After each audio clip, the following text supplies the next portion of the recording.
இப்போ உணவு கட்டுப்பாட்ட கடைபிடிக்கிறீங்க. இப்போ தீபாவளி வருது. நாளைக்கு தீபாவளி.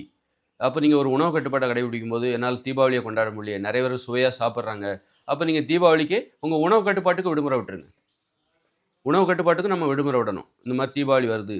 அப்ப என்ன பண்ணுங்க, நீங்க வந்து என்னென்ன பலகாரம் இருக்கோ எல்லாத்தையும் ஒரு நாள் சாப்பிடுங்க. இந்த தீபாவளி அன்னைக்கு சாப்பிடுங்க.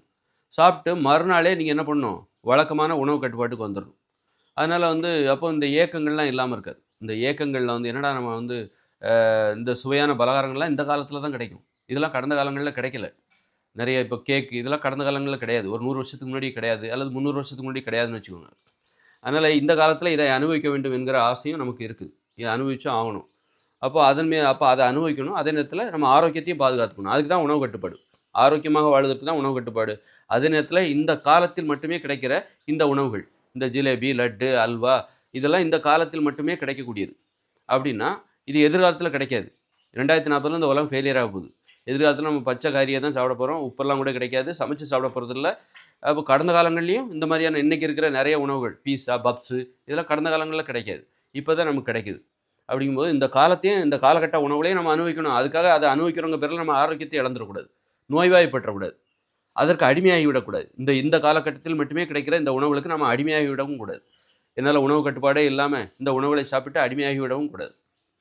அப்ப என்ன பண்ணணும் அப்படின்னா, இந்த மாரி தீபாவளி வருதா, அப்ப நீங்க முழுமையா சுதந்திரமா விடுதலை குடுத்துருங்க. விடுமுறை. உங்க உணவு கட்டுப்பாட்டுக்கு விடுமுறை.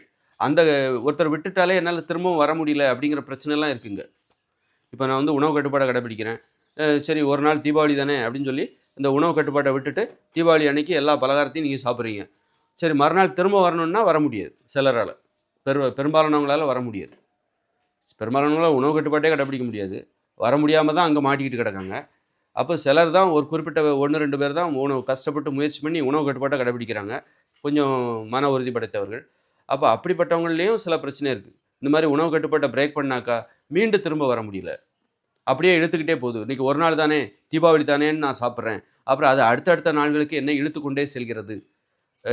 அப்புறம் கிட்டத்தட்ட 1 வாரம் ஆயிடுது. திரும்ப பழையபடி நான் என்னை மீட்டு வருவதற்கு உடல் பருமன்லாம் ஏறுது.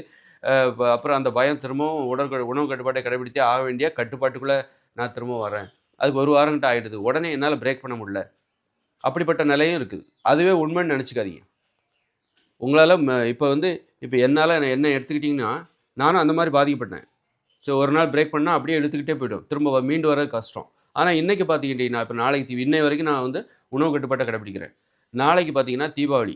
தீபாவளிக்கு நான் பிரேக் பண்ணிருவேன். நான் என்ன வேணாலும் சாப்பிடுவேன். மாமிசம் கூட சாப்பிடுவேன். பிரேக் பண்ணிட்டு, திரும்பவும் பார்த்தீங்கன்னா, தீபாவளிக்கு மறுநாள் நான் உணவு கட்டுப்பாட்டை தொடங்கி விடுவேன். இதையெல்லாம் சாப்பிடுவதை நிறுத்தி விடுவேன். தீபாவளிக்கு மறுநாளே நான் உணவு கட்டுப்பாட்ட தொடங்கிருவேன். பழையபடி நான் இதெல்லாம் சாப்பிட மாட்டேன். இந்த தீபாவளி பலகாரம் அதெல்லாம் நான் தீபாவளிக்கு மறுநாள் அல்லது 1 நாள் 2 நாள் கூட எக்ஸ்டெண்ட் பண்ணிக்கோங்க. தீபாவளி கொண்டாட்டங்கிறது இன்னைக்கு நாளைக்கு அப்படின்னா, நாளை மறுநாள் கூட நீங்க உங்க உணவு கட்டுப்பாட்டுக்கு விடுமுறை குடுங்க. இல்ல 1 நாள் மட்டுமே வச்சுக்கிறது நல்லது. இருந்தாலும் ஒரு 2 நாள் நேத்து சாப்பிட்டோம். இன்னைக்கு டக்குன்னு எப்படி வாய கட்டுறது? 2வது நாள் 2வது நாள் கூட சாப்பிட்டு பாருங்க. இந்த மாரி 2 நாள் விடுமுறை விடுங்க. விட்டுட்டு, அப்புறம் 1 மாசத்துக்கு நீங்க அந்த உணவு கட்டுப்பாட்ட கடைபிடிங்க.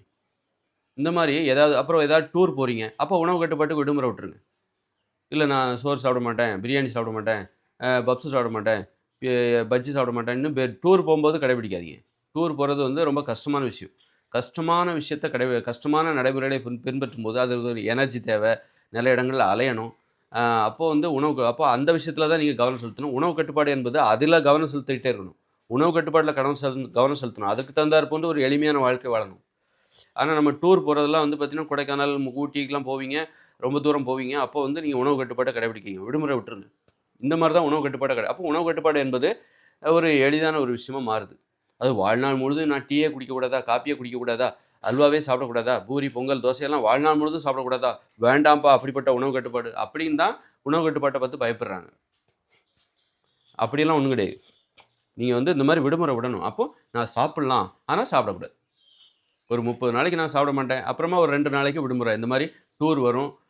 அப்புறம் முக்கியமான திருமணங்களுக்கு நீங்க விடுமுறை விடலாம். உங்க சொந்தத்தில உங்க வீட்ல நடக்கிற திருமணங்கள்.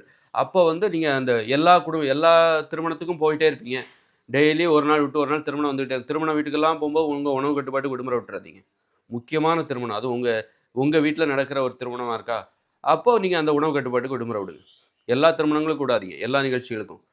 அப்போ அங்கே போயிட்டு உங்கள் நண்பர் யாரோ ஒருத்தர் தெரிஞ்சவர் உங்களுக்கு பத்திரிக்கை கொடுத்துருப்பார், அவருடைய கல்யாணத்துக்கு போயிட்டுருப்பீங்க. அப்போ அங்கே போயிட்டு உங்கள் உணவு கட்டுப்பாட்டை பிரேக் பண்ணாதீங்க. ஏன்னா அப்படி பார்த்தா உங்கள் உணவு கட்டுப்பாட்டை கடைபிடிக்கவே முடியாது. ஏன்னா உணவு கட்டுப்பாட்டை பொறுத்தவரையில் அப்பப்போ உடனே பிரேக் பண்ணிகிட்டே இருக்கக்கூடாது. தொடர்ச்சியாக ரொம்ப நாள் அந்த கடைபிடிக்கணும். ஒரு 30 நாளாவது கடைபிடிக்கணும். அதில் ஒரு மன உறுதி, அதில் ஒரு அழுத்தம். அந்த அழுத்தம் தான் நமக்கு ஆற்றலை தரும். ஒரு மன அழுத்தம், ஒரு ப்ரெஷர். ஒரு மாதம் நீங்கள் டீ குடிக்கலைன்னா உங்களுக்கு ஏற்படுகிற ஒரு ப்ரெஷர். அந்த ப்ரெஷர் தான் பெட்ரோல் மாதிரி, எரிபொருள் மாதிரி, ஆற்றல். அந்த ப்ரெஷர் தான் ஆற்றல். அதனால் ஒரு குக்கரில் எப்படி ப்ரெஷர் தேவைப்படுது அது வேகிறதுக்கு, அதுபோல் நம்ம வாழ்கிறதுக்கு நமக்கு ஒரு ப்ரெஷர் தேவை. அந்த ப்ரெஷரை எப்படி உருவாக்குறது அப்படிங்கிறது தான் அந்த உணவு கட்டுப்பாட்டோட நோக்கம். உணவு கட்டுப்பாட்டை கடைபிடிப்பதன் மூலம் நமக்கு ப்ரெஷர் தேவை. ப்ரெஷர் உருவாகுது, அழுத்தம் உருவாகிறது. அந்த அழுத்தத்தை வைத்து தான் நம் வாழ்க்கையை சமைத்து கொண்டிருக்கிறோம், சுவையாக சமைத்து கொண்டிருக்கிறோம். அதே நேரத்தில் அதை ரிலீஸ் பண்ணவும் செய்யணும். ஒரு மாதத்துக்கு ஒரு வாட்டி ரிலீஸ் பண்ணணும், எல்லாம் வெடிச்சிரும். அதனால் மனிதர்களுக்கு இப்போ ஆடு மாடுகள் பாருங்கள், வாழ்நாள் முழுதும் அவைகள் உணவு கட்டுப்பாடு தான். எப்போதுமே அது மாமிசம் சாப்பிடாது, ஆடு மாடெல்லாம். அதுபோல் சிங்கம் புலியெல்லாம் எப்போதுமே அது புல்லை திங்காது. அப்போ அதுக்கெல்லாம் பயங்கர மன அழுத்தம் இருக்கும், பயங்கர மன உறுதி இருக்கும். அதுக்கிட்டலாம் நிற்க நம்மலாம் அப்படி கிடையாது. மனிதர்கள் நோயாளிகள், மனம் நோயினும் நோயால் பாதிக்கப்பட்டவர்கள். அப்படி இருக்கும்போது நம்ம ரொம்ப பலவீனமானவங்க தான். அதே நேரத்தில் நமக்கு உறுதியும் தேவை. அதே நேரத்தில் நம்முடைய நிலைமை என்னது, நம்ம ஒரு நோயாளிகள், பலவீனமானவங்க, அதையும் ஒத்துக்கணும். நம்மளால் ஒரு ஆடு மாடுகளைப் போல் உணவு கட்டுப்பாட்டை கடைபிடிக்க முடியாது. அதற்காக உணவு கட்டுப்பாட்டையே கடைபிடிக்க முடியாது அப்படிங்கிறதெல்லாம் கிடையாது. கடைபிடிச்சு தான் ஆகணும். அப்போ தான் நீ ஆரோக்கியமாக வாழ முடியும். நீ சோம்பேறித்தனமாக இல்லை ஒழுக்கமாக வாழ முடியும், கட்டுப்பாடாக வாழ முடியும். அப்போ உணவு கட்டுப்பாடும் தேவை. அப்பப்போ விடுமுறை, ஒரு மாதத்திற்கு ஒரு முறை 2 நாட்கள் விடுமுறை விட்டுவிட்டு மீண்டும் வந்துவிட வேண்டும். மீண்டும் உணவு கட்டுப்பாட்டை தொடங்கிவிட வேண்டும். அதனால் உணவு கட்டுப்பாட்டை கடைபிடிக்கிறவர்கள், நான் பண்டிகை தினங்களில் என்னால் பிறரை போல சந்தோஷமாக இருக்க முடியலையே, ஒரு பொங்கல் வருது, தீபாவளி வருது, ஒரு ரம்ஜான் வருது, பக்கெட் பிரியாணி பாய் ஃப்ரெண்டு நமக்கு கொடுத்தாரு, ஆனால் அதை நான் சாப்பிடணுமா வேண்டாமா அப்படின்னா, நீங்கள் அப்போது இந்த மாதிரி விடுமுறை விட்டுக்கோங்க. ஒரு மாதத்திற்கு ஒரு முறை உணவு கட்டுப்பாட்டிற்கு விடுமுறை, ஓரிரு நாட்கள் விடுமுறை, மீண்டும் உணவு கட்டுப்பாட்டுக்கு வந்துடணும். அந்த பக்குவம் உங்ககிட்ட இருக்குதா, அந்த திறன் உங்ககிட்ட இருக்குதா, அதை பார்த்துக்கணும். ஒரு தடவை நான் விட்டுட்டேன்னா, இப்போ சிகரெட்டே பிடிக்கக்கூடாதுன்னு நினச்சேன், இப்போ சிகரெட் பிடிக்க ஆரம்பித்தேன், திரும்பவும் சிகரெட் பிடிக்கவே ஆரம்பிச்சிட்டேன், நிறுத்த முடியல. மது அருந்தக்கூடாதுன்னு 6 மாதமாக கண்ட்ரோலோடு இருந்தேன். இப்போ ஒரு நாள் குடிச்சு பார்க்கலாமேன்னு குடித்தேன், திரும்ப என்னால் விட முடியல. அப்படிங்கிற மாதிரியான ஸ்டேஜெல்லாம் இருக்குது. அந்த ஸ்டேஜெல்லாம் கடந்து வரணும். என்னால் முடியும், மனிதர்களால் முடியாது எதுவும் இல்லை அப்படிங்கிறத இந்த விஷயத்தில் நிரூபித்து காட்டுங்க. மனிதர்களால் முடியாது எதுவும் இல்லைன்னு விண்வெளிக்கெல்லாம் போகிறல, அது பெரிய மேட்ரு. உணவு கட்டுப்பாட்டை கடைபிடிச்சு பாருங்கள். உணவு கட்டுப்பாட்டில் மனிதர்களால் முடியாது எதுவும் இல்லை. நான் நினச்சபடி சொன்னால் என் உடம்பு கேட்கும். இன்னைக்கு தீபாவளி, நான் எல்லா உணவையும் சாப்பிட்லாம் அப்படின்னு சொல்லிட்டு உங்கள் மனசுக்கு உறுதி கொடுத்து சாப்பிடும். மறுநாள் தீபாவளி முடிஞ்சு போச்சு. பழையபடி உணவு கட்டுப்பாட்டுக்கு வந்துடணும்.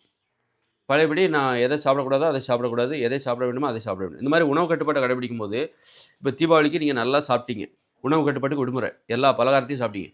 மறுநாள் உடனே இந்த எதை சாப்பிடலை, முன்னாடி ஒரு உணவு கட்டுப்பாடு கடைபிடிச்சிருப்பீங்களா, அந்த உணவை சாப்பிடலான்னு நினைக்காதீங்க. மறுநாள் பட்னி போடுங்க.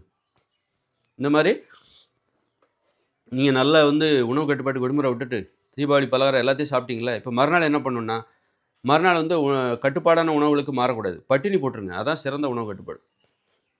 அதன் பிறகு தான் உங்கள் உணவுகளை ஆரம்பிக்க வேண்டும். உங்கள் உணவுகளை 0லிருந்து ஆரம்பியுங்கள். 0, 1, 2, 3, 0, 1, 2 அப்படி ஆரம்பிக்கணும். அதனால் இப்படி தான் உணவு கட்டுப்பாட்டை பார்த்து பயப்படாதீங்க.